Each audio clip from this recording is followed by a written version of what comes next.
Hi, folks. We are back. I'm going to make sure quickly if you find me here on this new live stream, let me know.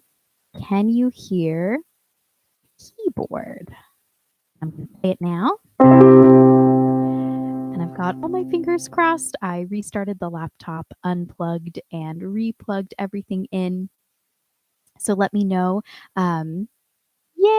Okay, awesome. Mark, thank you. Samuel, thank you for that feedback, and I'm glad that you found this. So let me tell you what to expect in this lesson. First, what is singing in tune, how to use a chromatic tuner, listening for what we call dissonance, and some steps to follow next, and maybe a little bit of singing in tune for songs. So first, singing in tune means that we are singing the pitch we intended to sing. And in the previous live clip, which, if you were there, this will be a review. If I play a pitch and sing that pitch in tune, we'd call that in unison. I am actually singing that pitch. If I'm singing out of tune, it might sound like this. Hear that kind of clashing sound? We call that dissonance. That's unplanned. It does not sound good to the ear. However, you would also say that you're singing out of tune or that you're not matching pitch correctly, even if it doesn't have a bad sound, but you're just singing different pitches. So, for example, I could sing.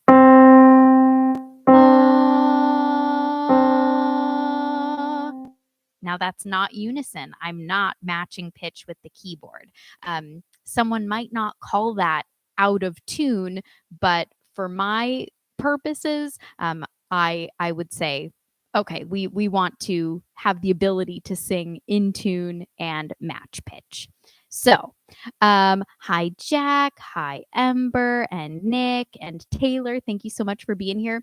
What I'm really excited to share with you guys is a resource I've been searching for and wanting for such a long time. And finally, it exists on the internet for free. And I'm super stoked about it. So you might have heard of this website. It's called Singing Carrots. I'm putting the link in the chat. I've used Singing Carrots in the past because they have a big catalog of songs and they have the range of those songs listed. So it's a really helpful resource on that front. But this is a new thing, a new portion of their website that's a vocal pitch monitor. And what I really, really like about it is it has the keyboard there. You're able to play a pitch on the virtual keyboard and you're able to analyze your pitch as well. So there are some apps that do this, but anytime there's something that's web-based and free and you don't have to download anything and take up space on your phone, I'm a fan of that. So Vocal Pitch Monitor, you can, again, click that link, open it up, and this is going to work best if you have headphones on. The reason is if you don't have headphones, then your vocal pitch monitor on your device is going to be analyzing what's coming out of your speaker, which will include me. So we don't want that. If you want to use this as a tool, you want to be using headphones so that then it's only analyzing your singing, your voice. So once you launch that, singingcarrots.com/pitch-monitor, then you're going to click enable mic. And if you just start talking or making noise at all, it's going to start analyzing your pitch. And it kind of looks sort of funny to see if you're just talking, it'll kind of be all around the keyboard.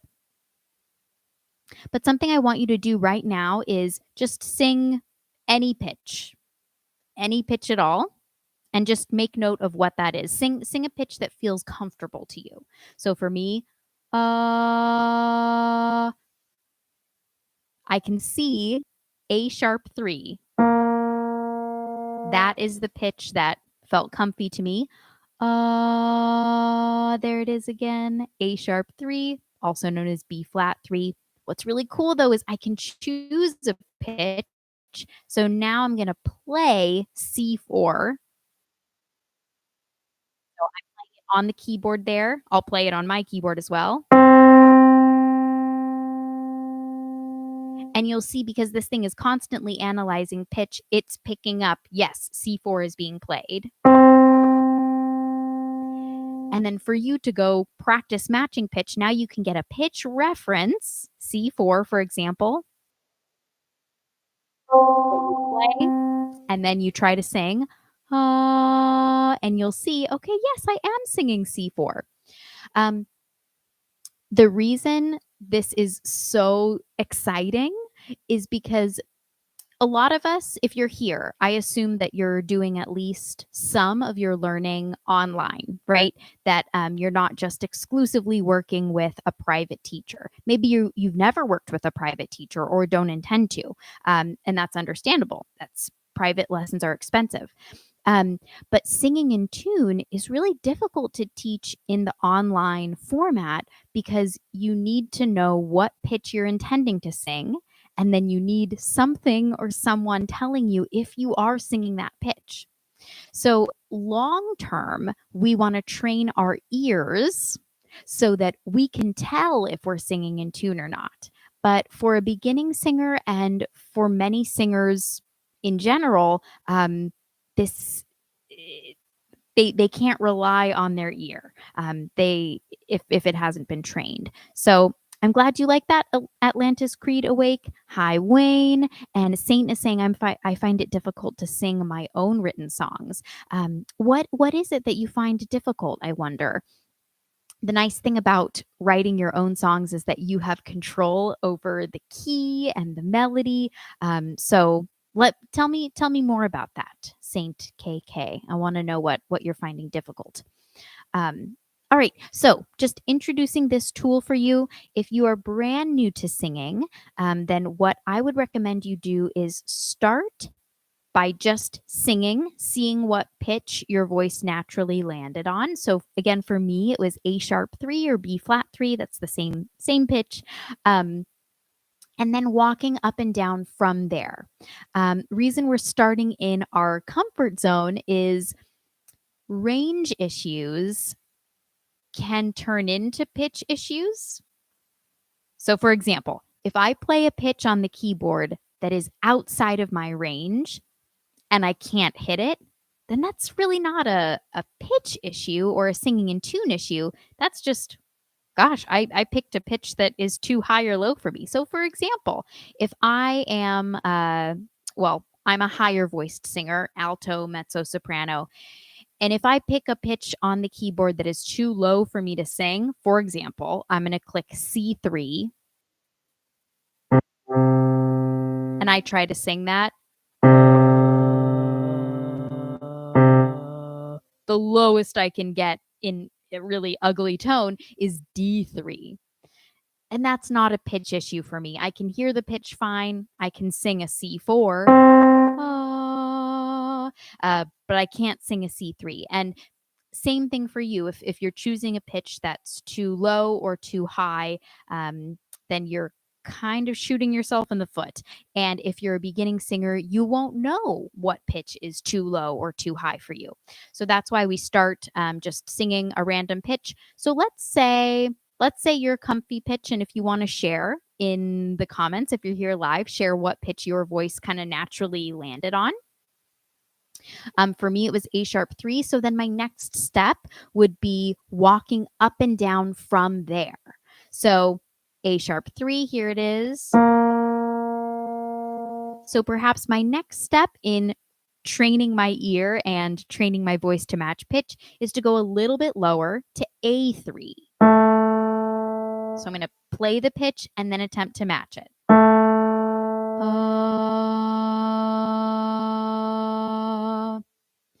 A couple terms. If you are too high or higher than the intended pitch, we call that sharp. So if I play this and then I'm singing higher than it, I am singing sharp. If I'm singing too low or lower than intended,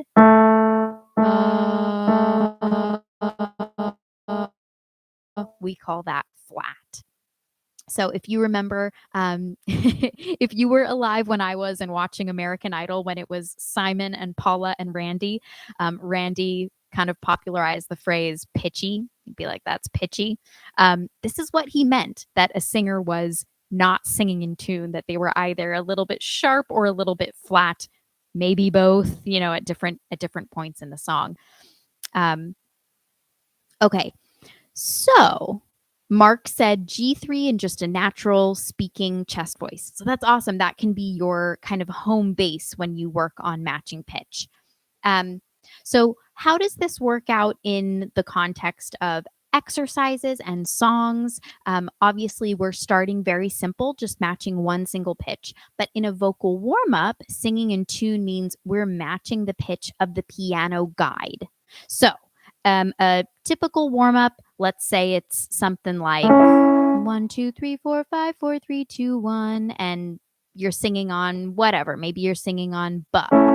Ba, ba, ba, ba, ba, ba, ba, ba, ba. Typically, what you're singing along with is the piano playing each of those notes.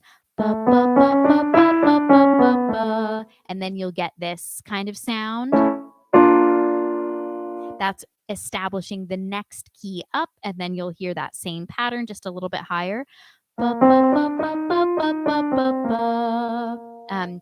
But singing along with those vocal warm-ups with a piano guide, that assumes that you can match the pitch of that piano. So let's say you're attempting to and it's not going well. Maybe you're singing ba, ba, ba, ba, ba, ba, ba, ba, ba.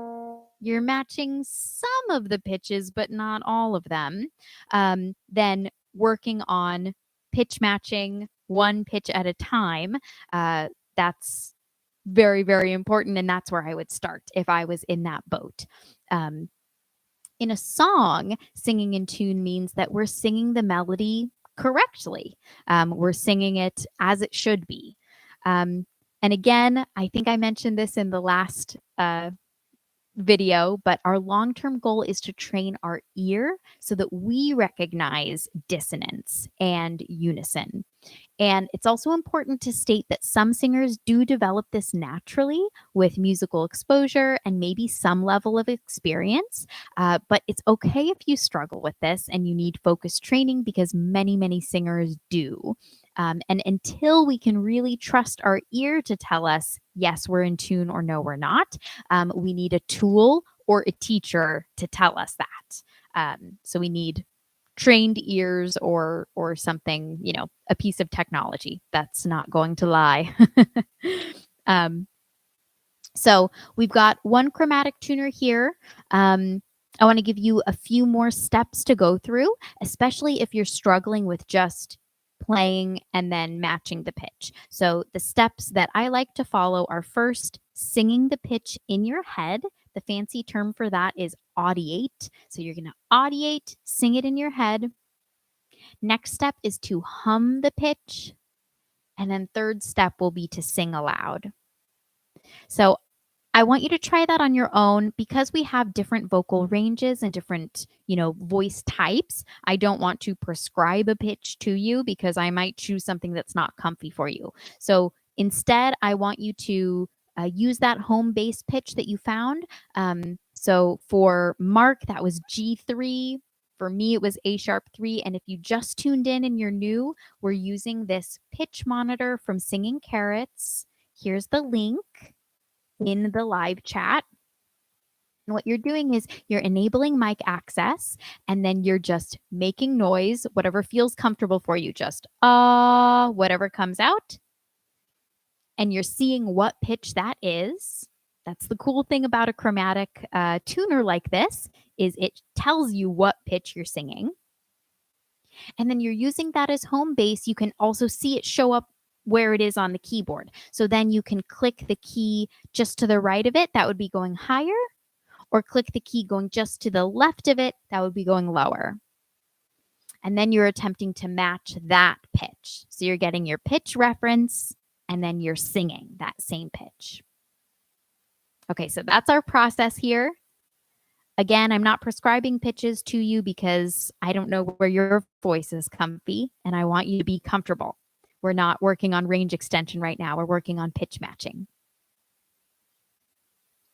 So let's say, like Mark, you started on G3. Maybe you go next to F sharp 3, to F3. You just continually walk down, continually walk up. And those 3 steps, I'm going to put those in the chat as well.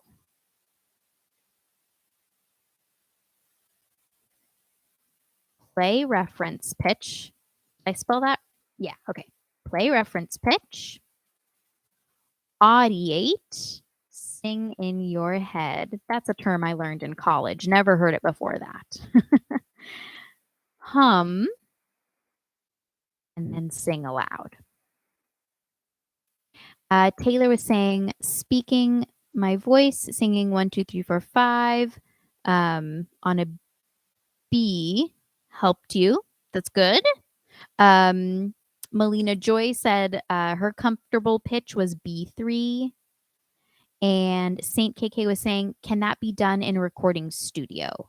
Can what be done? Sorry, I've said a lot of things and I don't know what that question was referring to specifically. Mark is saying, is it possible to show the notes like on a virtual piano? So an app could potentially do that. So I think what Mark is asking is, can the pitches show up on the keys themselves? With this particular tool, the pitch will show up when you click the key, but unfortunately, it's not on the keys themselves, if that makes sense. The other tool that we use a lot where the pitches do show up on the individual keys is virtualpiano.net. We like to use that a lot. And then They See Me Trollin says, mine keeps saying D5, G4. That can't be correct. So if it's picking up 2 different pitches, can I ask you, are you using headphones? Okay. And then Mark is saying it doesn't when I click them, just when I sing them. So Mark, for you, then don't use headphones because then it will pick up the sound if you unplug those headphones and click the key.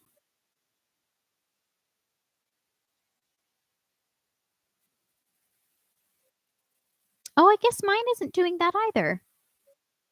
Interesting. It did before. I'm gonna refresh the page and see if that makes a difference.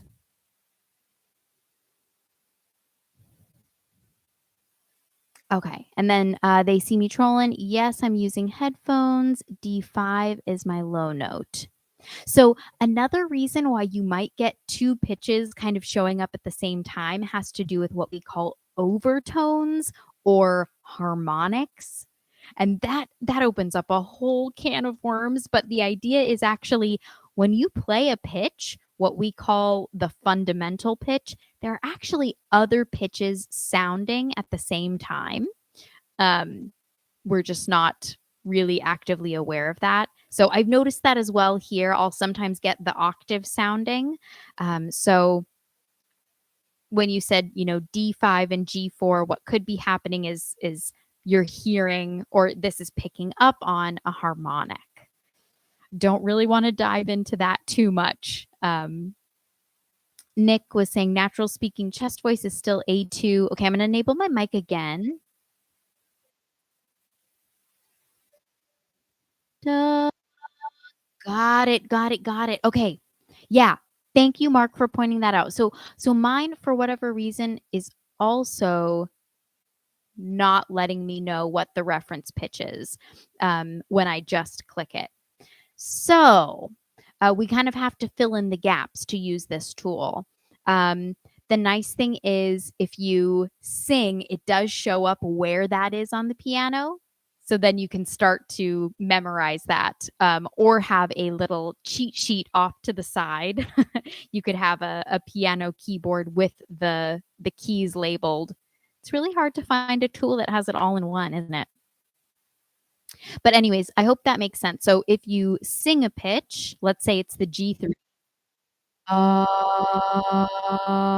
then it will show up on the keyboard where that pitch is. So then if you play that again, uh, then go a little bit lower, filling in the gaps, you'll know, okay, what's one half step lower than G? That would be G flat 3 or F sharp 3. But if we are working with, little to no kind of music theory background, if you're someone who hasn't played an instrument or read music, anything like that, then I would recommend having a keyboard that has those keys labeled. I wish it did. That'd be really nice. Mark says that's the prize. If you manage to get it in pitch, you get to find out what note you're singing. And Saint K, how do I flow with singing? I only can take 1 or 2 bars. Notice I break in every bar, just can't take it for bar at once. So are you saying you run out of breath? Ooh, how do vowels help singing in tune? That is such a good question. Oh my goodness. So that actually has a little bit to do with the concept of overtones and harmonics. Different vowels, certain overtones will be a little bit more present in some vowels versus others. For example, hear the difference between an oo and an e. Ooh, ooh, same pitch that's being sung, but very different tone quality. So if your vowels, I'm thinking more in the context of like a choral singing or in a choir. If your vowels aren't matching, then tuning becomes really, really difficult. Some vowels, particularly darker vowels, tend to fall flat, and brighter vowels tend to pull sharp if we're talking about pitch issues. So an example of that, if I'm trying to sing this pitch,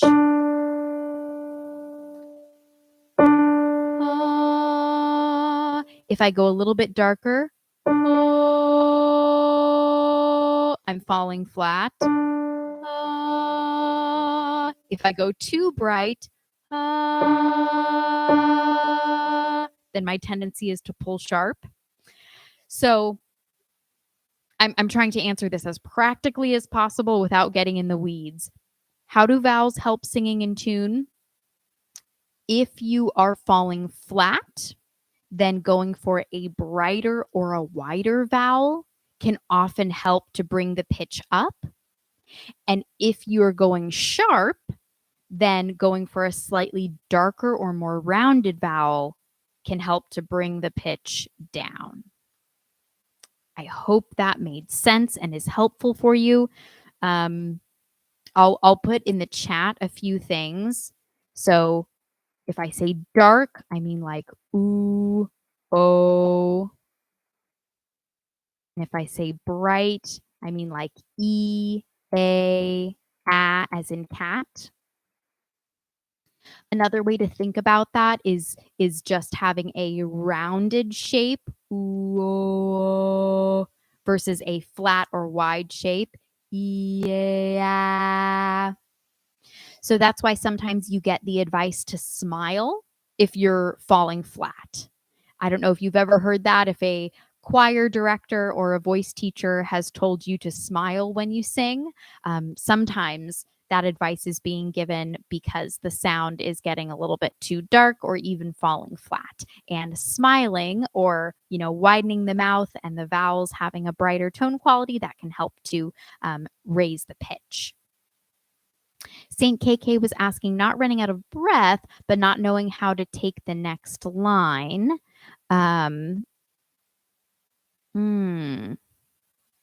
Okay, so it sounds like this question is more about phrasing, or Are you sorry, I'm just trying to understand the question so I can be of help. Are you talking about reading sheet music, or this is a song that you know and you're just having trouble kind of flowing from one line to the next? Let me know what the issue is. Um, okay, so that was a little bit of a break from our exercise here. I think I put the steps in the chat. Yeah. Play reference pitch, audiate or sing in your head, hum, and then sing aloud. Okay. Now, listening for dissonance. Dissonance can be planned. Okay. So you might have a song in which the piano is playing this and you're singing.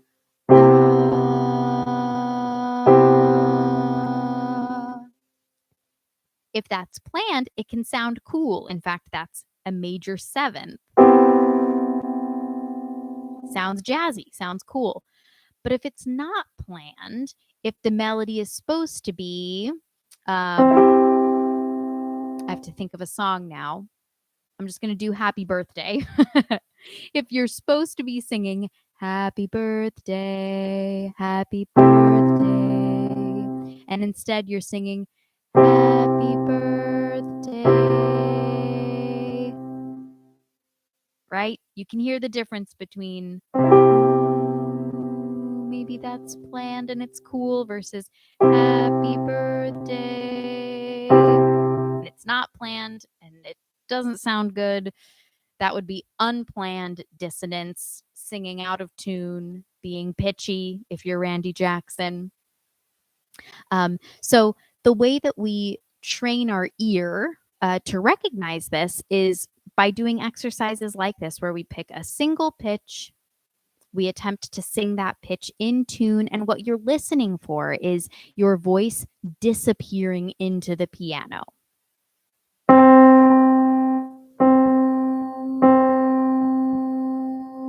If you're a little bit low, remember we call that flat.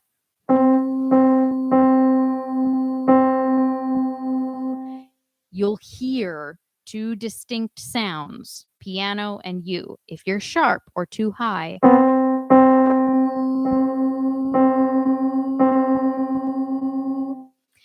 and interestingly enough, I've found with some singers that feeling of disappearing into the piano, they almost think they're doing something wrong because they can't hear themselves anymore.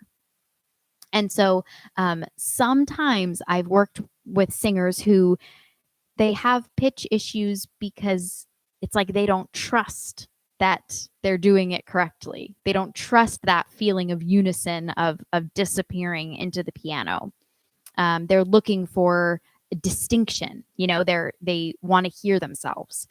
So if that's a problem that you have, I might go about it by turning down the volume of the thing that you're singing along with so that you're hearing yourself louder and you think about the piano blending in with you rather than the other way around.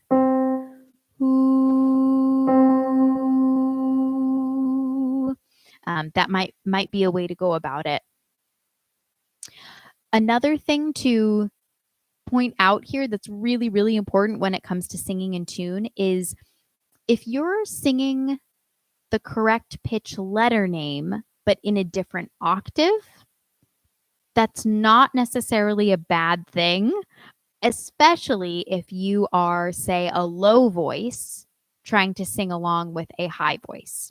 So if you're a bass or a baritone or even a tenor, and I'm over here singing, let's say, an A4.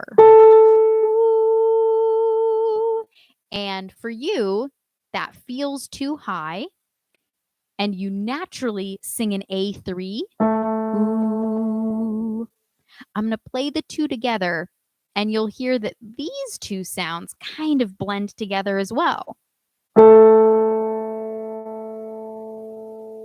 Hear that? I'm playing A4 and A3. Those pitches are what we call one octave apart, or in octaves. They're the same pitch letter name, but a different octave number. So no, it's not the same pitch. That's not unison. But if you're singing, for example, a song and you're in a different octave, you can still be singing the melody correctly, just in a different octave. You wouldn't be necessarily singing in a different key.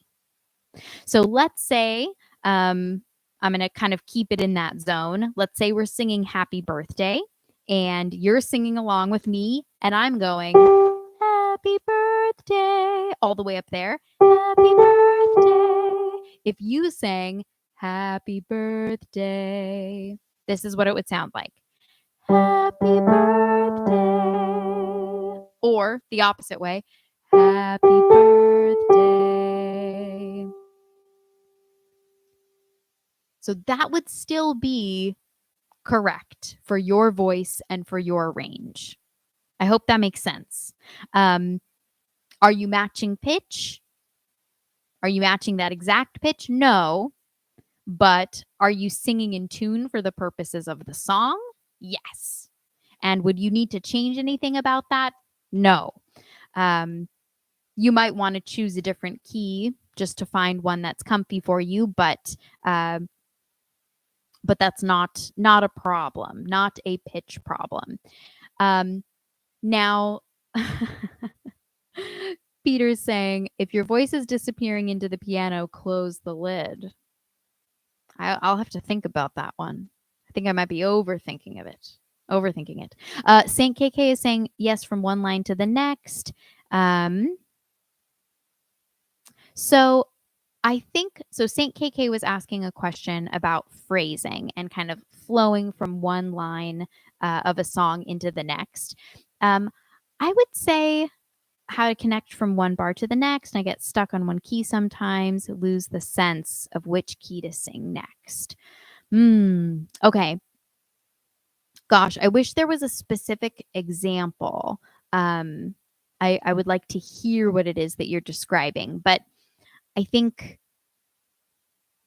can you clarify for me, is this a song that you wrote or this is a song that someone else wrote that you're covering or that you're learning? Maybe I can help out on that. Because I could imagine there are a couple different issues going on. What I think I hear you saying is sometimes it's hard to maybe make the jump melodically, like you're not sure what pitches come next. Okay, song that you wrote. Okay. Then two things come to mind. One would be determining ahead of time where it is that you're going to breathe, and does it make sense to pause or break there, or does it make sense to connect? Because if you have a phrase that, the sentence has ended, then it might make perfect sense to pause there or breathe there. The second thing that comes to mind is having a good awareness of what chords are underneath what you're singing so that what you sing sounds good with those chords. Because if you're saying you get stuck on one key and you lose the sense of which key to sing next, then the information that you need is going to come from the chords.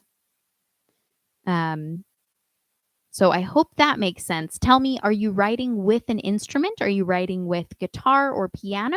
Or are you writing a cappella, so just vocals? Okay, so we addressed the issue of octaves. So say I play this and you sing this. That's not a bad thing.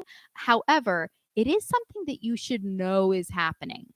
So if I play G4 and you sing G3, you should still know we're not singing the same pitch. You're singing one octave lower. And if that G4 is within your range, which if you're a brand new singer, you might not know that yet. That's okay. But if it's within your range, then you would also want to have a way to get there. And most of the time for folks, this is the issue they run into. They gravitate toward what's comfortable, and usually what's comfortable is chest voice, low chest voice. So I'm speaking more to like basses, baritones, tenors right now. So say I'm working with you one-on-one and I want you to sing this G4 and you keep singing this G3. Then typically what I would assume is happening is that G4 is too high for chest voice. So we need a different approach. And usually it's easiest to reach it first just in head voice. So we would make kind of some owl hoot sounds, some cuckoo clock sounds, some of, my favorites to access. Whoo, whoo, just that head voice function. And then we would see, can I find that pitch now in that mode? And then you find, oh, I can sing that pitch. I just needed to approach it differently. I needed to use a different register or a different mode of making sound. So that's something you're going to run into when you're working on pitch matching. Let's say you started at G3 and you walked your way up the keyboard, but then you reached a point where you started to shout or crack or were in pain. Okay. Maybe you didn't reach a pitch issue. Maybe you just reached the limits of your range for today in that specific mode of making sound. So if that's you, if you're like, gosh, I want to sing a song that has that note and I think I can hit it, but I'm just hitting a wall, that would be the first step that I would try is change your approach. See, can I hit that pitch in head voice instead? And then maybe can I walk up to it or warm up to it in either chest voice or a mix, whatever's appropriate for you. Merzia was asking, how do I add consonants to the vowels and still be able to sing in tune? You are asking the best questions. I love you for this question. So some consonants don't have pitch. So for example, a k sound or an H or an S sound. Those don't have a pitch that we need to worry about singing. However, what voice teachers call voiced consonants that do have a pitch attached, example would be an M or an N,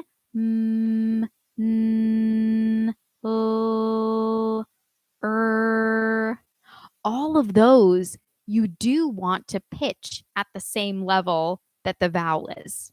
So for example, if I'm singing the word my and my pitch is C4, my M needs to be pitched there too. My.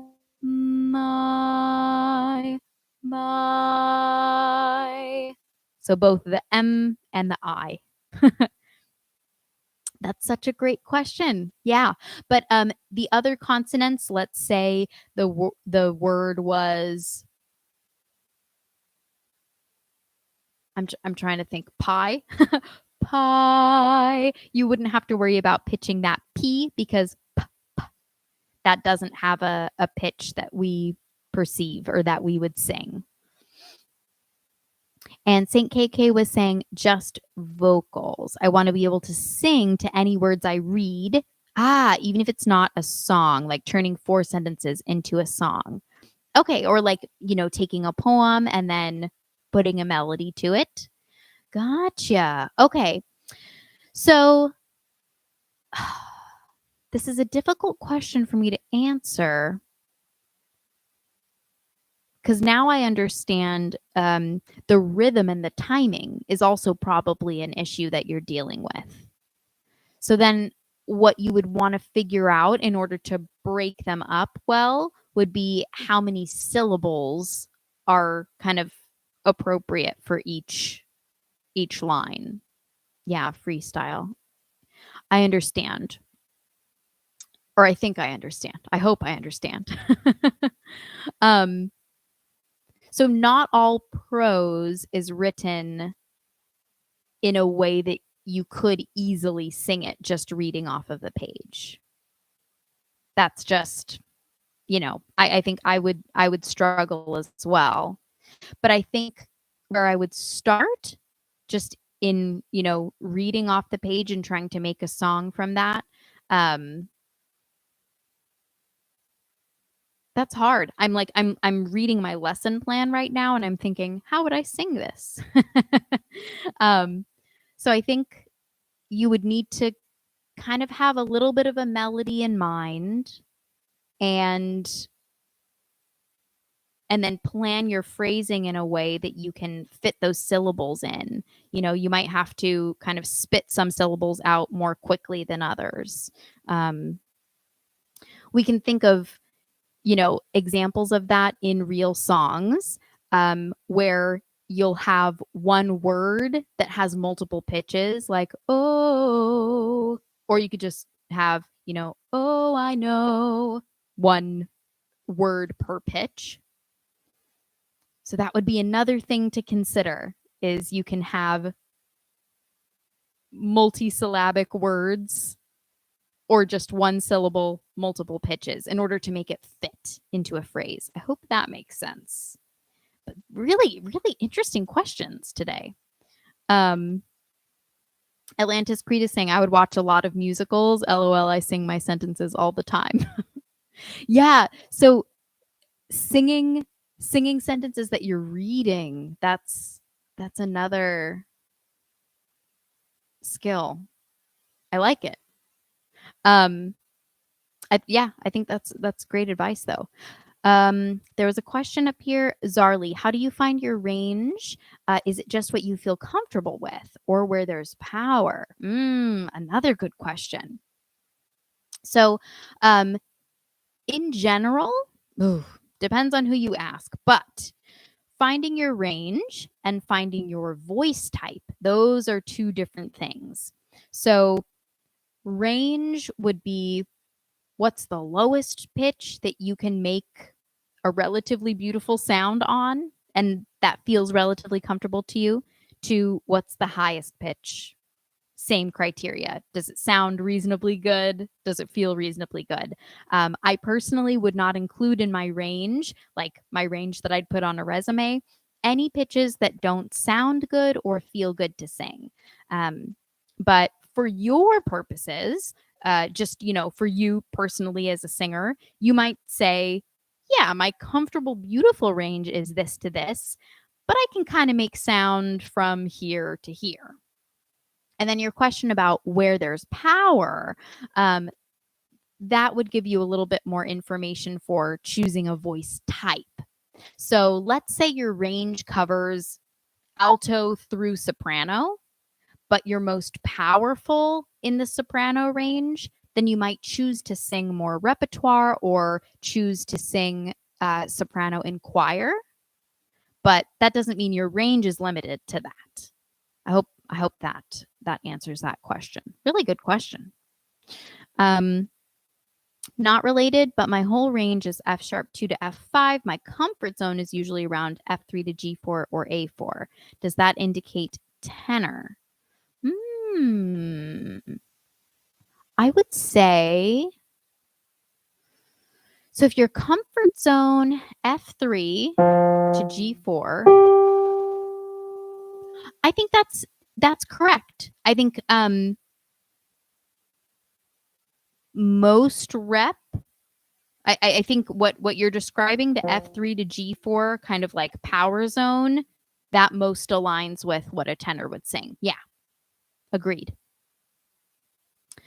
Got a question. When I start singing, I reach in the middle and my voice gets scratched or goes rough. What can I do to overcome this? So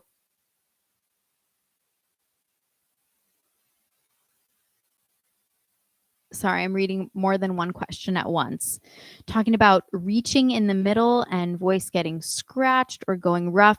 So I think what you're talking about is that kind of middle zone, no man's land sometimes, where we have kind of a break between our chest or speaking voice and our head voice or falsetto. If that is what you are referring to, that is a really, really common problem. And I would search specifically for any videos on mix or mix voice here on the channel. That'll point you in the right direction. And then Saint KK was saying, how can I get this video? You gave the right answer, but I lost it. I'm not sure. I really want to be helpful, but I'm not sure that I referenced a video. Did I? I did talk about phrasing, and we definitely have videos on phrasing. And then I talked about, having more than one pitch for one syllable, and something that might help you along those lines would be any videos or lessons on riffs or runs. So those are the two things. I'll write it in the chat. So I'll say phrasing and then riffs or runs. At least top of my head, those lessons on those two things could be helpful for you in freestyling from what you read. Okay. I'm going back to my lesson plan for our pitch matching practice. I recommend that you not jump randomly around the piano at first. And if you play a pitch and then try to sing it and you're close, don't start jumping around like crazy. I've seen singers do that. For example, I'll have them try to match, let's say, A3. And then they're just a little bit too low. They're like, and I'll ask them, okay, just a little bit higher. And then they'll go, and now they're way, way too high. And they're just kind of stabbing in the dark. If that's you, if that sounds familiar, try sliding first and slide until you can reach unison, reach that pitch. So let's say you were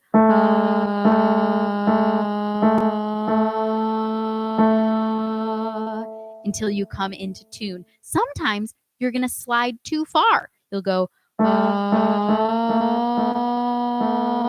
now I'm above the pitch. And the nice thing about using this chromatic tuner, this vocal pitch monitor, is that you'll be able to see your pitch, going a little bit too low to a little bit too high, and you can then fine tune. Question about resonance and sounding nasal. Could you tell me why this happens and how it can be fixed? Yes, it will be available. Yes. So this lesson it'll remain on the channel. It takes a little bit of time to process because it's a long video, but it'll be on the channel once this is done. Okay, so addressing the issue of nasality, there are a lot of times we sound nasal or we think we sound nasal, and it's not necessarily nasality that you're hearing, but it's a kind of nasally tone. See what videos we have on that. Okay, easy peasy. So I've got a short video for you. It's about 5 minutes. And I just linked it in the chat. And there's 3 tips there, kind of exercises to try to reduce that nasally tone. I hope you find that helpful. I usually practice pitch by accompanying myself with isolated vocals. Awesome. I love it. Mark, can I ask your advice on how to do a controlled crack while maintaining pitch and power, as I'm hoping to record a song that involves that? I found that when I've tried before, I just lose control and sound absolutely awful.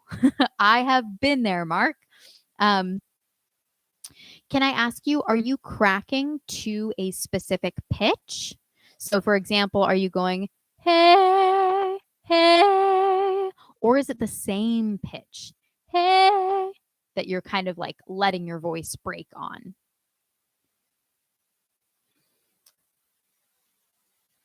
Okay. We're winding down a little bit. Questions, get them in, and we'll answer as many as we can. But I want to give you a couple steps to follow next. I'm going to copy and paste this from my notes.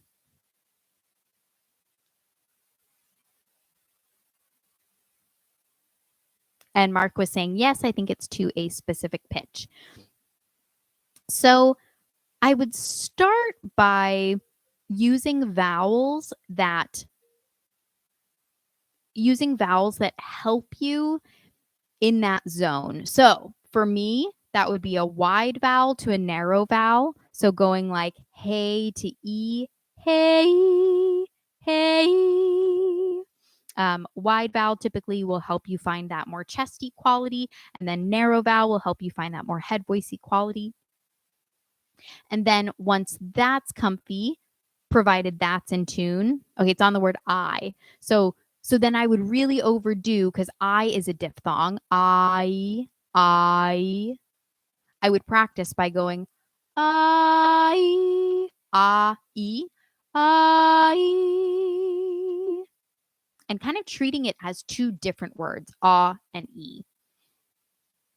And then, yeah, provided that's in tune, then you can start to, smooth it back out and make it sound more like the word I instead of plus E. But in the beginning, treat it as two separate vowels, two separate words, so to speak. Okay, I'm going to give you my steps to follow next. And perhaps we'll have to do this in a future lesson.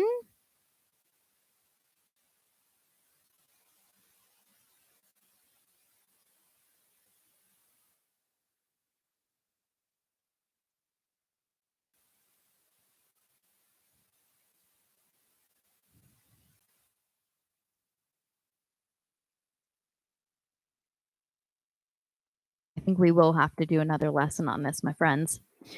Okay, so my final tips or steps to work on next: match single pitches. That's what we worked on today.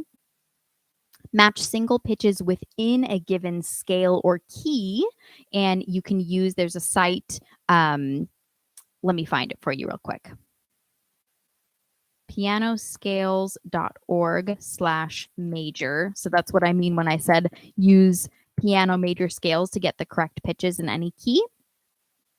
So once you're comfortable matching just single pitches, then you can say, okay, let me practice singing in tune a C major scale or a D major scale, whatever. Then you would have those pitch references, and then you're singing each pitch slowly, controlled. Use vocal exercises that feel most comfortable for your range. So if you're working on pitch matching, work on pitch matching. Don't also add, range extension into the mix. Not yet. Sometimes, we mentioned this before, sometimes what we think is a pitch issue is actually just a range limitation. Try to work just on pitch in an easy range to start, and work on songs in an easy range too. Use Singing Carrots Range Finder to find your current comfortable range and songs you can sing within that range. That'll set you off on the right foot to be as easy as possible, so you're not juggling so much at once. And I think that's one of the reasons why singing is really overwhelming for people at first, is there's just a lot to do at once, and you don't know what you don't know, So, okay, last question. I'm confused about my passaggio. It starts to lighten around the D4, E4 area, and then I add more mix at F#4. How do you have any advice? How can I know for sure where's my first transition? Oh boy. So I'm going to point you to a really helpful teacher, Karen O'Connor. her channel here and her blog is called SingWise. So I'm going to link it right there. She has really, really good in-depth information about different voice types and, passaggio, transition points. So I recommend you see what she has to say on that since I've got to let you guys go, unfortunately. I will be back next week. Abram and I are switching off, but sometimes it's 2 weeks in a row, sometimes not. And thank you so much. I'm really happy to have you here and happy to have these questions. All of these questions made me think a lot. Good. I'm so glad. That's awesome. You guys are great. It's difficult to learn things online. It's difficult to find good information and find a teacher that you resonate with, that makes sense to you. So I'm glad to have you here and glad to be of help. Next week, let me see what we've got planned. I think we will revisit this topic. It's one of my favorites to cover. Feels like we just scratched the surface, but next week we're going to talk about how to strengthen your voice. So we'll have more exercises, less talking. All right. Thank you all. And thank you for finding me on this second stream. Grateful for you. I'm annoyed about my keyboard being weird at the start, but I'm glad you stuck with it and found it again. And I will see you hopefully next week. All right. Same time, same place. Bye.